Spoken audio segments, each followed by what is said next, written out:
ಎಲ್ಲರಿಗೂ ನಮಸ್ಕಾರಗಳು. ನನಗೆ ಎಲ್ಲರ ಹೆಸರನ್ನ ಹೇಳ್ತಾ ಹೋದರೆ ನಮಗೆ ಕೊಟ್ಟಿರೋದು 8 ನಿಮಿಷ. ಕೃತಿಗಳು ನಾಳೆ ಬಿಡುಗಡೆಯಾಗುವಂತಹ ಕೃತಿಗಳಲ್ಲಿ ಒಂದು ಹಂಡೆ ಅರಸರ ಯುದ್ಧಗಳು, MS ಚೌಧರಿ ಅವರು ಬರೆದಿರುವಂಥದ್ದು.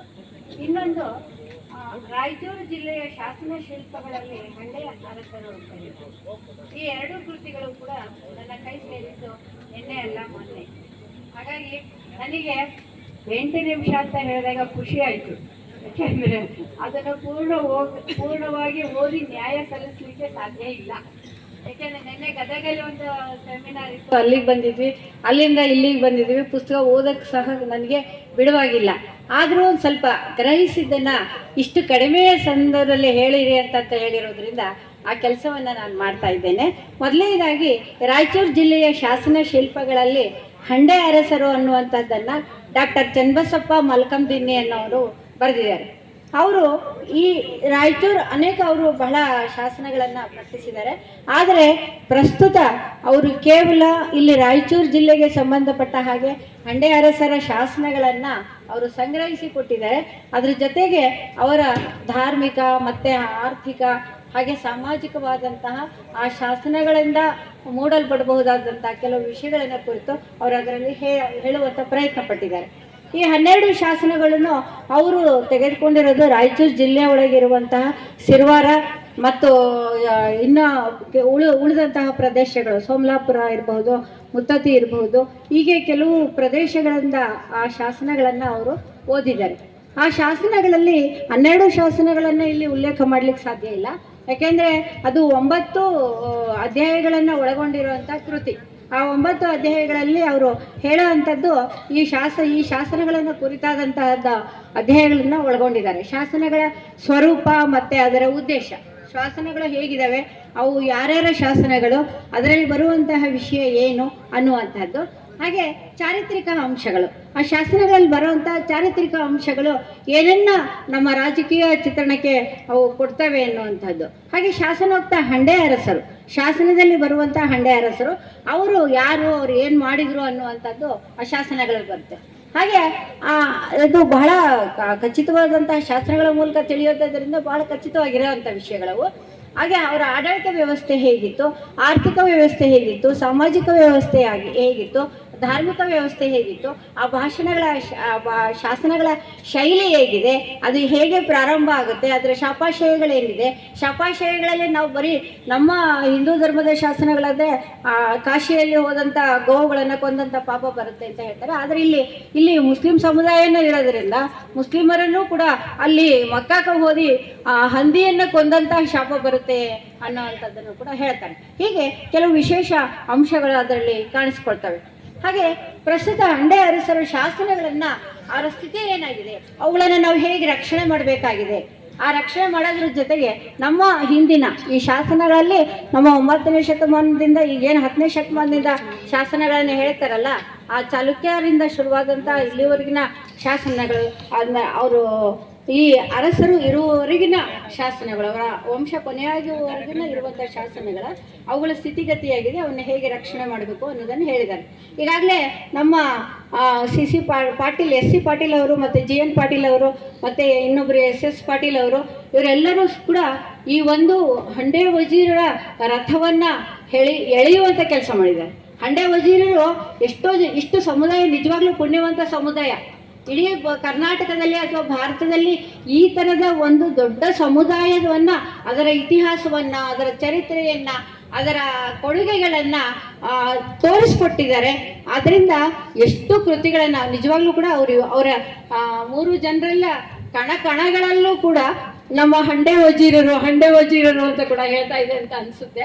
ಅಷ್ಟರ ಮಟ್ಟಿಗೆ ಅವರು ಅನೇಕ ರೀತಿಯಲ್ಲಿ ಆ ಜನಾಂಗವನ್ನು ಎಚ್ಚರಿಸುವಂಥದ್ದು, ಆ ಜನಾಂಗವನ್ನು ಉಳಿಸುವಂಥದ್ದು, ಅದರ ಚರಿತ್ರೆಯನ್ನು ಮುಂದಿನ ತಲೆಮಾರುಗಳಿಗೆ ತಗೊಂಡೋಗುವಂಥದ್ದು ಕೆಲಸವನ್ನು ಮಾಡ್ತಿದ್ದಾರೆ.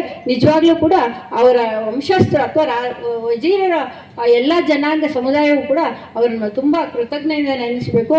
ಅವರ ಅಷ್ಟೊಂದು ಕೆಲಸವನ್ನು ಮಾಡಿದ್ದಾರೆ ಅಂತ ಹೇಳಿದರೆ ತಪ್ಪಾಗಲಾರದು.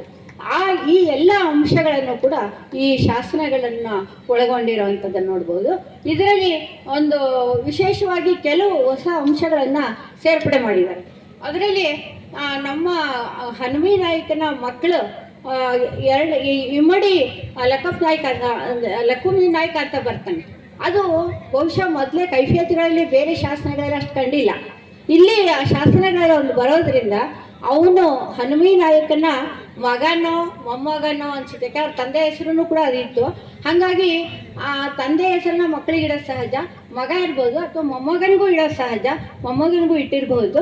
ಅದು ಒಂದು ಹೊಸ ಅಂಶ ಇಲ್ಲಿ ಸೇರ್ಪಡೆಯಾಗ್ತದೆ ಅಂತ ಹೇಳಿ ಗುರುತಿಸ್ಬೋದು.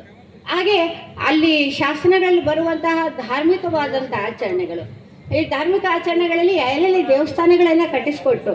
ಅದರಲ್ಲಿ ಇನ್ನೊಂದೇನು ಅಂತಂದರೆ ಅವರೆಷ್ಟು ಧರ್ಮಪರರಾಗಿದ್ದರು, ಹಿರಿಯರಿಗೆ ಗೌರವವನ್ನು ಕೊಡ್ತಾ ಇದ್ರು ಅಂತ ಹೇಳಿದರೆ, ಅವರ ತಂದೆ ತಾಯಿ ಹನುಮಿ ನಾಯಕಂದು ಒಂದು ಶಾಸನ ಬರುತ್ತೆ, ಮಲ್ಕಪ್ಪ ನಾಯಕಂದು ಒಂದು ಶಾಸನ ಬರುತ್ತೆ. ಅದರಲ್ಲಿ ಅವರು ತಂದೆ ತಾಯಿಗಳಿಗೆ ಪುಣ್ಯವಾಗಲಿ ಎಂದು ಶಾಸನವನ್ನು ಹಾಕಿಸಿದ್ರು ಅಂತ ಹೇಳಿ, ಅವರ ತಂದೆ ತಾಯಿಗಳನ್ನು ಕೃತಜ್ಞತೆಯಿಂದ ನೆನೆಯುವಂಥದ್ದು ಅವತ್ತಿನ ಕಾಲದ ಒಂದು ಪರಿಯಾಗಿತ್ತು ಅಂತ ಹೇಳಿದ್ರೆ ತಪ್ಪಾಗಲಾರ್ದು. ಅಂತಹ ಅನೇಕ ಅಂಶಗಳು ಈ ಕೃತಿಯಲ್ಲಿ ಬರ್ತವೆ. ಇದು ವೀರಗಲ್ಲುಗಳಿದ್ದಾವೆ. ಆಮೇಲೆ ಅಲ್ಲಿರುವಂತಹ ಶಿಲ್ಪಗಳು ವಿಶೇಷವಾಗಿ ಉಪ್ಪು ಶಿಲ್ಪಗಳು. ಆ ಉಪ್ಪು ಶಿಲ್ಪಗಳು ಒಂದು ಕುದುರೆಯ ಚಿತ್ರ, ಅಲ್ಲಿ ನಾಯಿಯ ಚಿತ್ರ, ಶಪಾಶಗಳ ಕೆಳಗಡೆ ಕೊಡೋದು, ಕತ್ತೆ, ನಾಯಿ ಇಂಥದ್ದೆಲ್ಲ ಪ್ರಾಣಿಗಳನ್ನು ಉಪಯೋಗಿಸ್ಕೊಂಡು ಹೇಳೋಂಥ ಸಂದೇಶಗಳನ್ನು ಕೊಡುವಂಥದ್ದು ಉಪ್ಪು ಚಿತ್ರಗಳು. ಇಂಥ ಎಲ್ಲ ಅಂಶಗಳು ಕೂಡ ಈ ಕೃತಿಯಲ್ಲಿ ಬರುತ್ತೆ. ಇದನ್ನು ನಾನು ಇಲ್ಲಿಗೆ ಮುಗಿಸಿ ಅವರಿಗೆ ಅಭಿನಂದನೆಗಳನ್ನು ತಿಳಿಸ್ತಾ ನಾನು ಇನ್ನೊಂದು ಕೃತಿಗೆ ಬರ್ತೀನಿ. ಇದು ಹಂಡೆ ಅರಸರ ಯುದ್ಧಗಳು. MS ಚೌಧರಿ ಅವರು ಬಹಳ ಚೆನ್ನಾಗಿ ಬರೆದಿದ್ದಾರೆ. ಇದರಲ್ಲಿ wars of the Rajas, CP Brown ನಾನು ವಾರ್ಸ್ ಆಫ್ ದಿ ರಾಜಾಸ್ ಅಂತ ಇಂಗ್ಲೀಷಲ್ಲಿ ಬರೆದಿರುವಂಥ ಕೃತಿ. ಅದನ್ನು ಒಂದು ರೀತಿಯಲ್ಲಿ ಕನ್ನಡಕ್ಕೆ ತಂದಿದ್ದಾರೆ. ಅದ್ರ ಜೊತೆಗೆ ಇನ್ನೂ ಕೆಲವು ವಿಷಯಗಳನ್ನು ಹೇಳಿದ್ದಾರೆ. ಈ ಕೃತಿಯಂತೂ ನಾನು ಈ ಕೃತಿಯನ್ನು ಓದಬೇಕಂದ್ರೆ ಇನ್ನೂ ಶುರು ಮಾಡಿದೆ ಇದಿದ್ದರೆ, ಆದರೆ ನನಗೆ ಯಾವ ಪುಸ್ತಕಗಳನ್ನು ವಿಮರ್ಶೆ ಮಾಡಬೇಕು ಅನ್ನೋದು ಗೊತ್ತಿರಲಿಲ್ಲ. ಹಾಗಾಗಿ ಹಳೆಯ ನೆನಪಿನ ಬಲದಿಂದ ಇದನ್ನು ಹೇಳ್ಬೋದು. ಕೈಫಿಯತ್ಗಳನ್ನು ಸೇರಿಸಿದಂಥ ಕೆಲವು ವಿಷಯಗಳು ಕೂಡ ಇಲ್ಲಿದ್ದಾವೆ. ಇಲ್ಲಿ ವಾರ್ಸ್ ಆಫ್ ದಿ ರಾಜಾಸ್ ಅಂತ ಹೇಳಿ, ನಾನು ಹಂಡೆ ಅರಸರ ಯುದ್ಧಗಳು ಅಂತ ಹೇಳಿ ಇವ್ರು ಮಾಡಿರೋವಂಥದ್ದು. ನಾನು ಇದನ್ನು ಓದಿದಾಗ ಅಥವಾ ಹಿಂದೆ ಯಾವಾಗಲಾದರೂ ಓದಿದಾಗ, ನಾನು ಹಿಂದೆ ಸುಮಾರು 20 ವರ್ಷದ ಕೆಳಗಡೆ ನಮ್ಮ ಇತಿಹಾಸ ಅಕಾಡೆಮಿಯಲ್ಲಿ ನಾನು ಬಳ್ಳಾರಿಯ ಹಂಡೆ ಪಾಳೆಗಾರರು ಅಂತ ಹೇಳಿ ಬರೆದಿದ್ದೆ. ಅದು ಬಹುಶಃ ನಾನು ಮೊದಲೇದು ಬರೆದಿದ್ದು, ಇವೆಲ್ಲ ಕೃತಿಗಳು ಶುರುವಾಗೋದಕ್ಕಿಂತ ಮುಂಚೆನೇ ಅದನ್ನು ಬರೆದಿದೆ ಅಂತ ಅನಿಸುತ್ತೆ. ಅದರಲ್ಲೂ ಕೂಡ ಸ್ವಲ್ಪ ಬರುತ್ತೆ. ಈ ಹಂಡೆ ಅರಸರ ಯುದ್ಧಗಳು ಅಂತಂದರೆ ಇದು ಆರಂಭದಿಂದ ಬುಕ್ಕರಾಯನ ಸಾಗರ, ಇಲ್ಲಿ 2 ಬುಕ್ಕರಾಯ ಸಾಗರ, ಅನಂತಪುರ ಮತ್ತು ಈ ಬಳ್ಳಾರಿ ಇವೆಲ್ಲವನ್ನೂ ಒಳಗೊಂಡ ಹಾಗೆ ಈ ವಂಶದ ಅರಸರುಗಳು ಏನಿದಾರಲ್ಲ, ಪರಸ್ಪರ ಹೊರಗಿನವರ ಜೊತೆಗೆ ಯುದ್ಧ ಮಾಡೋದು ಒಂದು ರೀತಿ ಆದರೆ, ಅವರಲ್ಲೇ ಪರಸ್ಪರ ನಡೆಯುವಂಥ ಯುದ್ಧಗಳು. ಅದರಿಂದ ಆ ಪಾಳೆಗಾರರು, ಹಂಡೆ ಪಾಳೆಗಾರರು ಮತ್ತೆ ಅನಂತಪುರದ ಜನ, ಬಳ್ಳಾರಿಯ ಜನ ಅನುಭವಿಸುವಂತಹ ನೋವುಗಳು ಬಹಳಷ್ಟು ಇದರಲ್ಲಿ ಕಾಣಿಸ್ತವೆ. ಇದರಲ್ಲಿ ಬುಕ್ಕರಾಯನ ಕೆರೆ ಅಂತ ಹೇಳಿ, ವಿಜಯನಗರದ ಅರಸ ಬುಕ್ಕರಾಯನ ಒಬ್ಬ ಜನ ಅವನ ಸೇವೆಯಲ್ಲಿದ್ದಂಥವನು ತನ್ನ ದೊರೆಯ ಹೆಸರಿನಲ್ಲಿ ಅದನ್ನು ಕಟ್ಟಿಸ್ತಾನೆ. ಆನಂತರದಲ್ಲಿ ಅವರ ಮಹಾರಾಣಿಯ ಹೆಸರಿನಲ್ಲಿ ಅನಂತ ಸಾಗರ ಅನ್ನೋದನ್ನು ಕಟ್ಟಿಸ್ತಾನೆ. ಆ ಕೆರೆಗಳಿಂದ ಇವರ ಒಂದು ಕತೆ ಪ್ರಾರಂಭ ಆಗುವಂಥದ್ದು. ಅವರು ಬುಕ್ಕರಾಯ ಅಲ್ಲಿಗೆ ಅದನ್ನು ನೋಡಿ ಸಂತೋಷ ಪಡ್ತಾನೆ. ಆನಂತರ ಈ ಹಂಡೆ ಪಾಳೆಗಾರನಾದಂಥ ಹನುಮಪ್ಪ ನಾಯಕ ಅಲ್ಲಿಗೆ ಬಂದಾಗ ಅದನ್ನು ನೋಡಿ ಭಾಳ ಸಂತೋಷಪಟ್ಟು ಅಲ್ಲಿ ಕೋಟೆಯನ್ನು ಕಟ್ಟಿಸ್ತಾನೆ, ಅರಮನೆಯನ್ನು ಕಟ್ಟಿಸ್ತಾನೆ. ಆನಂತರ ಅವನ ಮಕ್ಕಳಾದಂಥ 4 ಜನ ಮಕ್ಕಳು ಬರ್ತಾರೆ. ಇಲ್ಲಿ ಬರುವಂತಹ ಮಕ್ಕಳುಗಳ ಹೆಸರುಗಳನ್ನು ಸ್ವಲ್ಪ ಬದಲಾವಣೆ ಮಾಡಿದ್ದಾರೆ. ಅಲ್ಲಿ ಅವನ ಮಕ್ಕಳು, ಮೊಮ್ಮಕ್ಕಳು, ಅವರ ನಂತರದಲ್ಲಿ ಅವರಲ್ಲಿ ಮಧ್ಯೆ ಬರುವಂತಹ ಜಗಳಗಳು, ಆ ಜಗಳದಲ್ಲಿ ಅವರನ್ನು ಒಂದು ಸಾರಿ ನವಾಬ ದಾಳಿ ಮಾಡ್ತಾನೆ, ಇನ್ನೊಂದು ಸಾರಿ ಮರಾಠರು ದಾಳಿ ಮಾಡ್ತಾರೆ, ಒಂದ್ಸಲ ದಾಳಿ ಮಾಡಿದವರು ಇನ್ನೊಂದ್ಸಲ ಇವರಿಗೆ ಸಹಾಯ ಮಾಡ್ತಾರೆ. ಆ ಥರದ ಪರಸ್ಪರ ಯುದ್ಧಗಳು ನಡೀತಾ ಹೋಗ್ತವೆ. ಅದರಲ್ಲಿ ಒಂದಂತ ಹೇಳಿದ್ರೆ, ರಕ್ಷಣೆ ಮಾಡುವಂಥದ್ದನ್ನೇ ನೋಡ್ಬೇಕು, ಒಂದು ಸಿನಿಮಾವನ್ನ ತೆಗೆಯುವಂತಹ ರೀತಿಯಲ್ಲಿದೆ.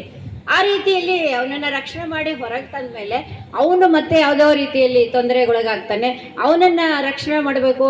ಅವನ ಹೆಂಡತಿಯಿಂದ ಅವನೊಬ್ಬಳನ್ನ ಮದುವೆ ಆಗ್ತಾನೆ. ಅವಳು ಇವನಿಗೆ ಮೋಸ ಮಾಡಿ ಅವಳ ಅಕ್ಕನ ಜೊತೆಗೆ ಓಡಿ ಹೋಗೋಕೆ ಪ್ರಯತ್ನ ಪಡ್ತಾಳೆ. ಆದರೆ ಅದನ್ನು ಅವ್ರ ಅಣ್ಣ ಬಂದು ತಡಿತಾನೆ, ಅವಳನ್ನು ಸಾಯಿಸ್ತಾರೆ. ಆ ನಂತರದಲ್ಲಿ ಮತ್ತೆ ಪವಾಡಪ್ಪ ನಾಯಕ ಬೇರೆ ರೀತಿಯಲ್ಲಿ ಹೋದಾಗ ಪ್ರಸನ್ನಪ್ಪ ನಾಯಕ ಅಂತ ಅನ್ನೋನು ದೊಡ್ಡವನು, ಪವಾಡಪ್ಪ ನಾಯಕ ಸಣ್ಣವನು, ಅವನು ಬಂದು ಇವರನ್ನ ರಕ್ಷಣೆ ಮಾಡ್ತಾನೆ. ಹೀಗೆ ಕಥೆಗಳು ಮುಂದುವರಿತಾ ಹೋಗುತ್ತವೆ. ಆ ನಂತರದಲ್ಲಿ ಅವರನ್ನ ಈ ದಾವಣಗೆರೆ ಬಳ್ಳಾರಿ ಮತ್ತೆ ಈ ಅನಂತಪುರದ ಹಂಡೆಪಾಳೆಗಾರರು ಅವರ ಮಧ್ಯದಲ್ಲಿ ಜಗಳ ಇರುತ್ತೆ. ಆ ಜಗಳದಲ್ಲಿ